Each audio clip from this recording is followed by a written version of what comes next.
Hey guys, I'm Karan Binani from Moby Scrub and I'm going to talk about 10 games that you could really get addicted to and probably those games that you'd like to open up every time you catch yourself getting bored or waiting for someone. First up is Shooooo. It's a finger fighter game, so you've got to be really good and quick with your fingers. Single swipe shot for a white block and double swipe for a red one. And if you have more than one white blocks one after the other, then just a single swipe does the trick. Obviously, the more you hit, the more you score. If you score enough, you also enable a power-up, which eliminates all the blocks in a single blow. Of course, you've got to use it wisely so you can score the most. And like most other games, this game too tends to speed up as you score higher and higher, and you just need to be able to hit all those blocks before they hit the edge of your phone. And of course, the game could get really challenging and tough after a certain point. Next up is Blue Edge, one of the frustrating yet addictive games. Blue Edge is a gorgeous looking arcade game that could seem really easy but requires some skill. You control the movement of the blue cue ball and try to save it from the black ones. You try to maneuver to the white ones and at the same time grab as many of those golden points. Needless to say, both the speed and the difficulty of the game keeps increasing to give you better challenges. The third one is called Apocalypse Runner, a game that's well done from a graphics point of view and even the pace at which the difficulty increases. If you see, it's a standard game with a runner like Mario who needs to jump between cliffs and save from obstacles, but with a much faster change in difficulty and speed. The learning curve is quite interesting too. You might find it easier at first, but then you realize that you can't just keep doing what you want.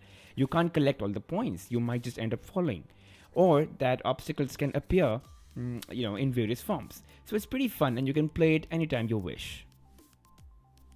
Next in line is Aqueducts. It's my current favorite right now as it really does challenge you and I like games in which I need to think really fast. The concept is simple.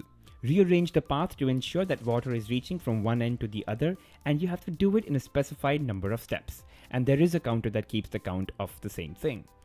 The game is quite comprehensive, 7 worlds and each world has about 6 levels on an average.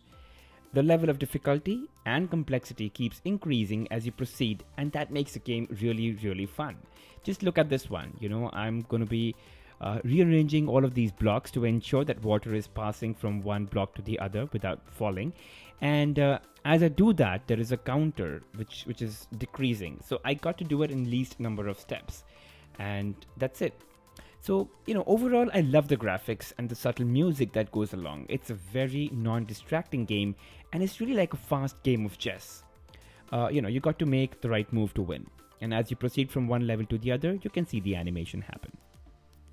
Coming up next is Bluck, a beautifully made game that is governed by laws of physics. And relax, you don't need to know any laws of motion or gravity. You just need to be able to give the block the right angle and the right push to land on the next pillar. It's like Angry Birds. You pull back to give speed and change the angle to give it the right projectile. So the idea is to go from one pillar to the next without falling down, of course. And if you fall, you can just continue from the beginning, or you could, watch an ad to basically continue from the same point, or you could get some points deducted. The progress bar at the bottom tells you how far you need to go ahead before you complete the level. With every level that you complete, you unlock the next world. Each world obviously has its own physics-based surprises that makes the game even more fun and challenging. The game is free but with ads.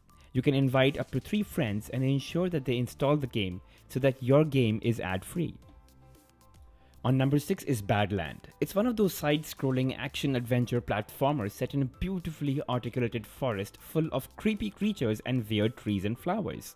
The background music in the game truly immerses you and makes you forget where you're sitting. You basically control this weird-looking forest dweller and make it flap its wings, if that's what they are, so that they proceed along the forest while you encounter pretty innovative traps and obstacles along the way. Sometimes you might multiply yourself into more of these things, or sometimes it's the size of the forest dweller that increases to a really huge size, or sometimes to a really tiny one depending on what's coming up ahead in the game.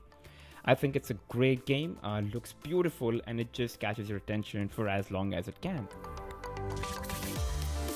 Number 7 is Missile Escape. This is actually one of those badly addictive games where you just don't feel like giving up, and you have that feeling that you can do it better next time. In this, you just have to maneuver the aircraft to either circle to the left or circle to the right to escape the missiles coming at her, and at the same time also complete the goals of that level. Now that I've completed level 1 goals, I upgrade to level 2 and get new set of 3 goals that I'll have to complete to move on.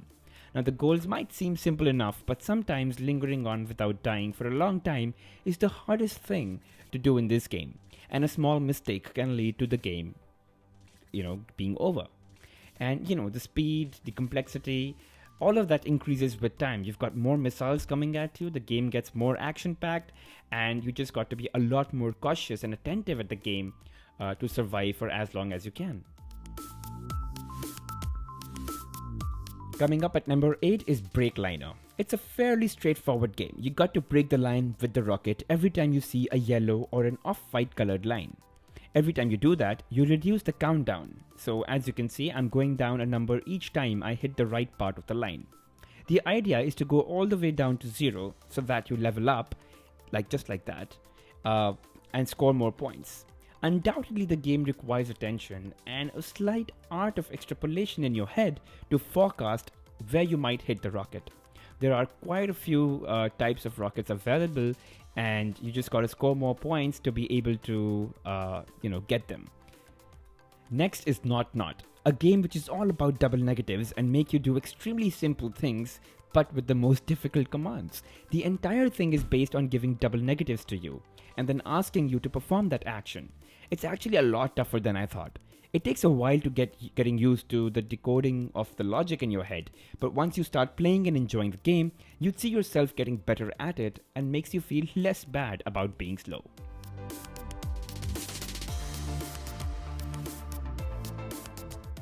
And the last one is called Suppan, or Suppan. I'm not sure how to pronounce that. But again, it's a pretty physics-based game, and it's all about angles. So the first one is quite simple. I mean, this is the 5th one though. But you just got to pull, give it angle, give it direction, and then you just want to make sure that the ball goes between the 2 lines on the left that you see there. So, in the beginning it's going to take you a while, but once you do figure it out, it gets simpler in your head, of course. The levels get a lot difficult. Now, in this case, for example, you need to hit both the lines and then go in between those 2 lines, and that's pretty much how you can do it. So it's going to take a few trial and errors. For example, this one, it's a little difficult in the beginning, but once you get it, it just happens, right? And again, the difficulty is going to keep increasing, and you got to give it more tries. So that's it, guys. Thank you for watching. Don't forget to subscribe and like this video. Let me know which game you install, and have any comments, leave them in the comment section below.